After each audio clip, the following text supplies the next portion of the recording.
I'm in the resources folder on Google Drive, and I thought I would just go over my presentation on copyright that I did for the face-to-face class. So what I did was I'm using this as an example of an Ignite style presentation. So here we go. I'm going to publish every 15 seconds, automatically advance, and copy this link and paste it up here into the address bar. And press play. Move the mouse out of the way. And the first slide always seems to be the longest. I need to time it and see what's going on with that, but it seems like it takes forever for the first slide to automatically advance. Everybody always questions, like, is this thing going? So if you do a YouTube search for intellectual property, you'll get these YouTube videos, and I highly recommend them.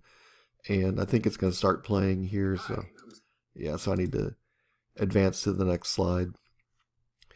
But when it comes to putting together an Ignite style presentation, you have to fill out 20 slides. How do you fill out 20 slides? Well, one thing you can do is come up with a list of things. So when it comes to copyright, I thought of the 8 different categories of copyright. The first one would be literary things, books and whatnot. The second category would be musical works, including the words, sheet music, in other words.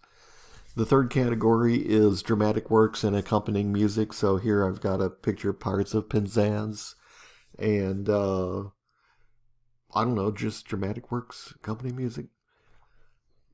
And the fourth category would be pantomimes and choreography. So why are they listed separately from anything else is because pantomimes, of course, don't have any words written down, right?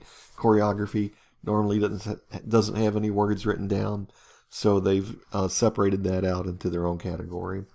Pictorial, graphic, and sculptural works.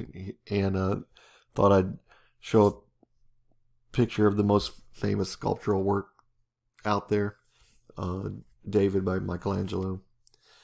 Motion pictures, of course, infamously known for copyright. Audiovisual works. The seventh category would be sound recordings, and what I've done is I've got a picture of Edison's phonograph and an old phonograph record. You can see that I'm just showing just a small amount of words and a picture to go along with every slide. Architectural works, includes architectural drawings, blueprints, of course. But I was surprised to find out that it actually included the work itself. It was copyrighted. So that was kind of surprising. A piece of architecture is copyrighted. So the basic concept of copyright is originality, that it comes from you. You don't have to be the first person to have said something. You can say it. You just have to show that it came from you, that you thought of it. The second concept is the expression. Oh, I guess I need to have some pictures here, don't I? It looks like we're looking at a blank screen. But so it has to be written down. In other words, it's not enough to say like, well, I thought of that 10 years ago. You have to have written it down 10 years ago.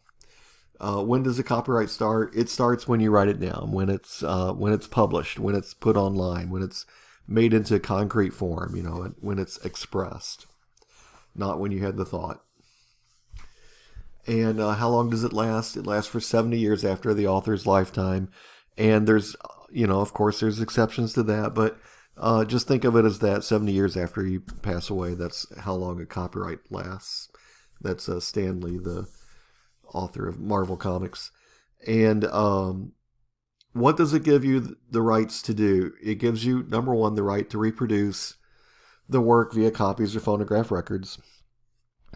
The exclusive right. Exclusive is the key word there. Here's a famous copyright case where someone took someone's picture of a string of puppies and they made a little statuette called A String of Puppies, and they were sued for copyright.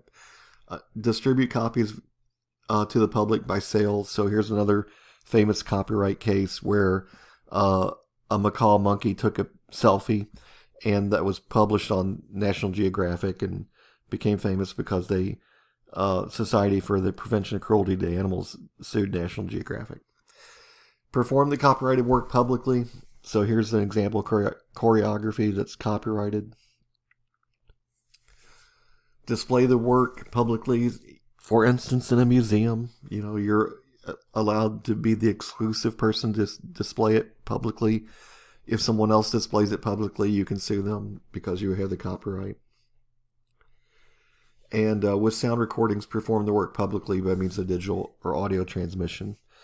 And here, what I've done, I think that's the end of the slideshow, but what I've done is, and I won't show this because I'll probably get a copyright strike from YouTube if I were to do it, but you can see down here, here's a link to a Business Insider article talking about how the Immigrant Song from Led Zeppelin costs the producer of Thor Ragnarok, they say around $1 million. They don't really know for sure, but they think around $1 million. So that's the importance of copyright. And that is it. I'm going to click stop now.